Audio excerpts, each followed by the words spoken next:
I will tell you, preparing for today was a lot of fun, but my confidence in what you'll take away from my presentation is diminished because last night over dinner, I was having a conversation with my children, and I'm on the virtues committee of my children's school, to my teenagers' horror, by the way.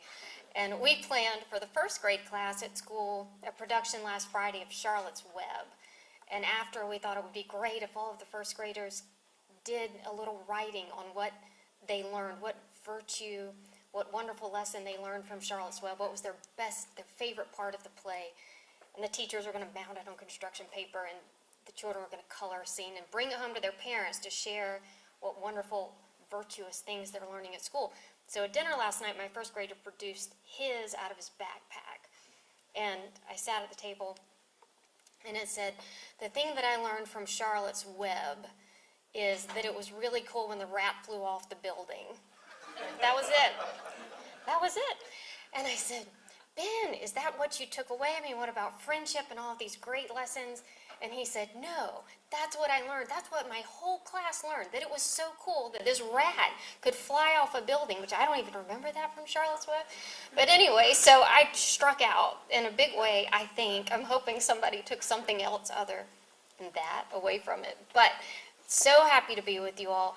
I am a partner at Womble, Dickinson, and I've been practicing since 2001. The first 5 years of my law practice were solely dedicated to public company mergers and acquisitions and all of the securities filings that went along with those, whether they were at the New York Stock Exchange or NASDAQ. And I was at our home office in North Carolina for that period of time. It was a 7-day-a-week practice. I think I got 10 years of experience in 5 years. And it was absolutely fantastic and so much fun. I have morphed into economic development. That is my space now, and now I manage for our firm, our South Carolina economic development practice, and have the great fortune of working with a lot of life sciences companies. In my practice, just like with the Patheon Thermo Fisher deal in the last year, as you can imagine in an economic development project, things happen. Mergers happen, acquisitions happen, so at times we have to put a pause and let the deal work its way out, and then we continue on with the economic development work. We have 1,200 lawyers around the world at my firm, so I have a great M&A team that I'm able to share that work with when it does develop within our economic development project. So I still get to touch it, and so that's a lot of fun because I miss the work, but I don't miss the hours, if I'm perfectly honest. I did call friends in the industry and friends through our firm, a president, a CEO, and a director of finance for 3 large pharmaceutical companies. And when I was preparing for this talk and said, if you were me, or if you were you all, what would you want to know about M&A activity? What are the trends? What's interesting? What are the factors? What can we expect in the future? What are some disruptors that are happening within the industry? I'd love to hear it from you, executive leadership at those companies, so that it's relevant and interesting. And hopefully you don't start making your grocery list during this talk. And so this will be a little more engaging for you. And they had some great ideas. And so I wanted to share some of those with you. The first one that we talked about is they said that we need to talk about pipelines and R&D and what's happening right now in life sciences, in big pharma, in biotech. A lot of the larger pharmaceutical companies said they're running up against their patents expiring. They're going to be losing those patents in a few years. And when that happens, the amount of money that they have coming in off of these drugs is going to start going down. They said they're also faced with challenges of what they have in their R&D pipeline. And so they are actively looking for smaller companies out there that they can acquire to help them replenish the reserves of what they have going on in their own R&D and hopefully bring some new sources of revenue into the company. So that was one big trend. They want to boost their pipelines. They want to have new drugs and therapies in development, and they need to do that as they are losing some of their larger money-making drugs. All 3 of the executives I interviewed said don't underestimate Amazon. That's a huge story for what the M&A market is looking like in the near future, because they said their environment is about to change completely. In 2016, prescription drug spending was over $400 billion. More recent numbers are around $560 billion with a B dollars. And Amazon has announced that it's going to enter the pharmacy services sector. They said that is a huge force to deal with in their market. On the very day that Amazon mentioned that, the shares of CVS and Walgreens dropped sharply. And CVS also instantly said that they would start same-day delivery in many cities, trying to get out in front of what they perceive to be the Amazon effect. And we have a slide to show that CVS and Walgreens stock fell about 4% overall after the announcement from Amazon. So that's huge. That's a huge disruptive force in the industry. And Amazon is so different because how many of you, are members of Amazon Prime? Almost everybody in this room. So if you can get your drugs delivered through Amazon Prime in 2 days and you don't have to go to Walgreens, I have a coupon in my purse right now for some lotion from my dermatologist for dry skin. You should get, CeraVe at the drugstore because it was $1,100. But I have to go to Walgreens, and this is my third time back because you had to have a certain coupon to make it $60 instead of $1,100. You don't have to go through all of that, the multiple trips to the stores. If you could deal with Amazon Prime, have your drugs show up in a couple of days at your house. So shipping power, massive logistics operations, less expensive generics. Amazon, we think, will be able to cut tremendous deals with insurers. And after Amazon bought Whole Foods, there's also talk that we may have whole drugs within Whole Foods. They may have smaller pharmacies within Whole Foods in addition to the option to have your drugs delivered through Amazon Prime. Amazon has 75 million Prime users right now. So I think that is about to be a tremendous disruptor. And it's not just Amazon that's a threat. 7 technology sector disruptors, which includes Amazon, Alphabet, Apple, Microsoft, Intel, IBM, and Samsung, have more firepower than 65 life science leaders. And when we say firepower, what does that mean?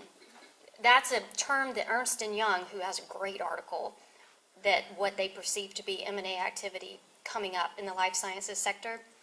Firepower is a company's ability to do mergers and acquisitions based on the strength of its balance sheet, basically.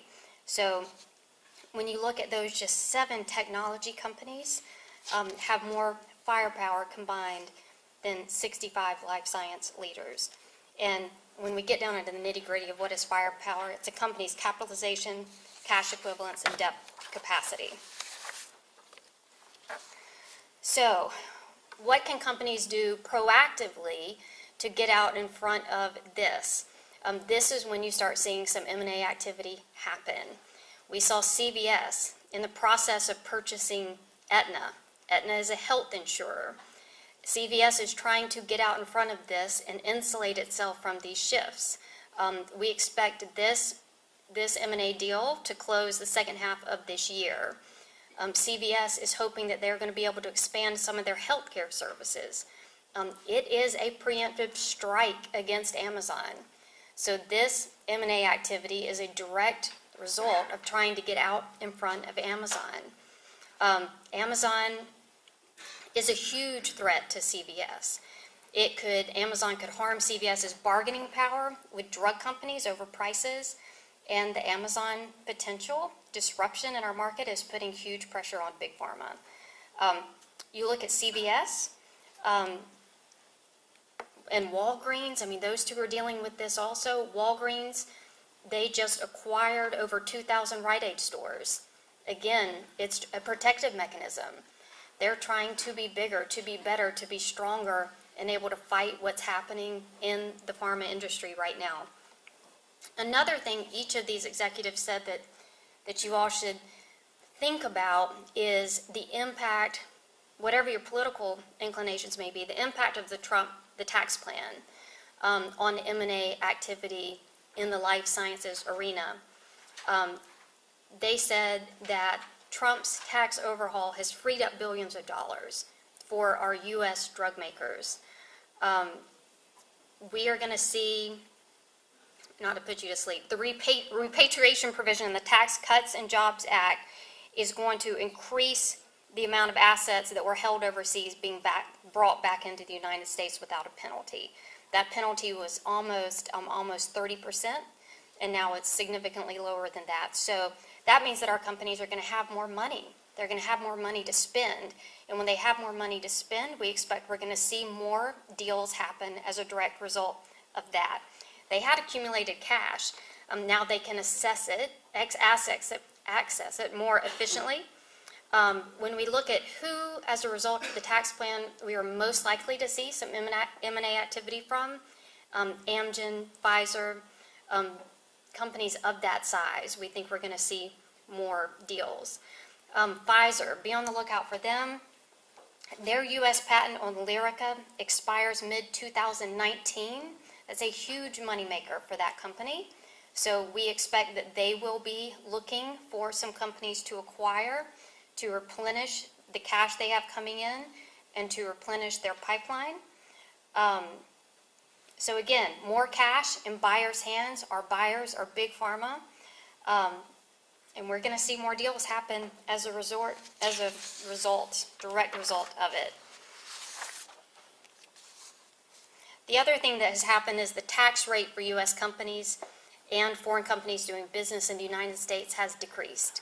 So that again puts more cash in the hands of our large pharma industry companies. So down from 35% where we were down to 21%. So that's a big change. That's a significant change. And we're going to see more deals as a result of it. Some pharma companies are using that cash to buy back shares. So there's some discussion out there on whether you'll see more buyback programs or you'll see more acquisitions and mergers. I think you'll see both. And most of the analysts think that you will see both. But you're definitely going to see an uptick in the M&A activity. Again, who do we expect to be doing some significant deals? Merck, Pfizer, Amgen, because M&A is a route to platform building. So look at it as that. Mergers and acquisitions are a way to make yourself stronger, to make your company stronger. And now they've got the cash to do it, so more resources. Is 2018 going to be different than the years in the past? We think it is. It's already gone, it's skyrocketed. It's off to a bang of a start. We've had 2 major deals already. You have 2 companies with an acquisition value of over $26 billion and just 2 deals already. That's huge.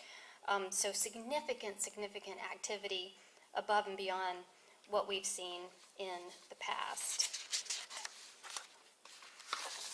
So what are the big companies looking for, and when will we see them in 2018? Most of the analysts think that you're going to see, we've already had a bang. We've started out with a bang, but like we said, the beginning of 2018. They think we're going to see some more smaller M&A deals in the first half of 2018.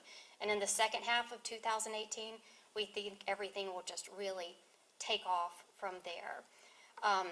Can regulators diminish any of that activity? That's a question.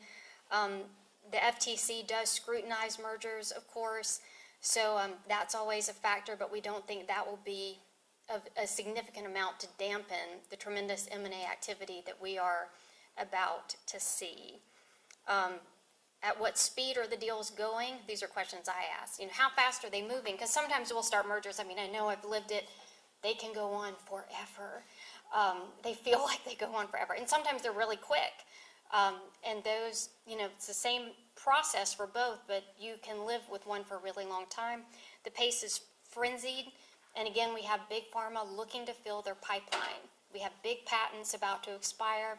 We have smaller, innovative, tremendous, great companies with wonderful drug technologies and R&D that the big pharma companies need. So we think the deals will be bigger, and they will be at a much faster pace than what we've seen in the past. So big pharma trying to replace aging blockbusters. by paying top dollar for new medicines? And that was my question. I know now that companies have more money as a result of the tax plan, Repatriation Act. We have our tax rate has cut for Big Pharma. So will they be offering deals? How much should the smaller companies expect to get? They are paying top dollar. Absolutely. They have the money to spend. They need to fill their pipelines. So it's not a diminished purchase price that they are going after when they are doing the structure of these deals. What makes a company a possible target? That was a question. Who are they looking for? Who are our big pharma companies looking at? And who should be worried if they're worried about being acquired, or who should be looking for opportunities? Not all large big pharma is in a position of strength. Some of them have their firepower is spent. They are a large company, but they are not operating from a strong financial position. They may not have the firepower right now to pursue the larger significant deals. And once you see smaller companies or even some large pharma deals with reduced firepower, low capitalization, low cash reserves, an aging pipeline, big drugs that are losing their patent, those are weak. They're in a position of weakness, not to go out and buy some of the best deals out there. But the smaller companies that may be looking for an opportunity with strong R&D, with great product development, with super opportunities, those are the ones that Big Pharma is looking at. Big Pharma with the firepower to do the actual projects. Pfizer, Novartis, Roche, Janssen, those are some of the top 5 companies in the trillion-dollar global pharma market. But there are so many companies out there. Even with those top 5 companies, they have less than 5% of the market share. So it's crowded. It's very, very crowded, which is going to make for a lot of M&A activity because there's so many people playing in this sandbox. We look at, it's going to be really fascinating to watch, and it's been fun for me personally to watch, with the Patheon Thermo Fisher project. We have wonderful, wonderful pharmaceutical companies in the southeastern United States. I've had the great pleasure to work with them, work with Thorn Research, with MedAlly that just announced, and I've got 3 more right now that are nice size that are looking in the southeast that we hope to bring home to our part of the country. So the activity is really exciting, very, very strong. I think that the good work that you all are doing has made the Southeast a really strong and attractive place for these companies to locate. And they feel tremendous synergies with the other companies that are around them, and they feel like the Southeast is a great place to do business. So it's going to be fun as we see them come in and then watch them merge, watch them buy some other companies, acquire some other companies, perhaps get acquired, and watch what they go through. It makes for a dynamic market, and I think we have such a wonderful, wonderful place for these companies to do business. I have the honor of getting to work with them, and since we're in South Carolina, I can say this. When they're looking at South Carolina, North Carolina, and Georgia, and I hear time and time again, which I think is absolutely fantastic, there's something special when we're in South Carolina. We feel something different when we are in South Carolina. We feel welcome. We feel like people want us not just to win the project, but they want us for the long haul and for the life of our company and for everything we're about to go through as a company. And I think that's when the magic happens. I think that's when you see South Carolina win some tremendous life science projects. I'm so excited that SCbio is so focused on economic development because we already have some great companies and we're going to have even more. And we are going to get to watch them as they go through mergers and acquisitions and they go through growth and changes. And that's what the companies are saying they need. They're going to go through a lot and they want to know that they have partners in their communities, whether that's in Florence or that's in the Charleston region or the upstate. They want to know they're in communities in a state that can wrap their arms around them, and be with them for the long haul, because there's a lot going on. And they have a lot more money now to do it. So I commend all of you for the great work you're doing for making the Southeast, and in particular South Carolina, such a great place for our life science companies to locate and to change and to grow. And I think we're going to be tremendously successful because of that. So the word of the day is consolidation. Again, all three of my executives said that. You know, if there's anything that you're going to, what can you bank on? A lot of consolidation, an awful lot of change, some really interesting disruptors coming into the market in the form of technology, big technology companies, and Amazon. I think it's going to be a lot of fun to see what impact Amazon has on this industry. Maybe in a few years we can do a recap and see what impact it has had. But I think you are going to see some really neat and strategic mergers and acquisitions from some of the larger pharma companies and health insurers, and trying to get out in front of the significant amount of disruption that Amazon is about to cause. So a lot of fun, a lot of M&A activity, a lot more to come. And I think we're in a great place to watch it all happen. Thank you so much.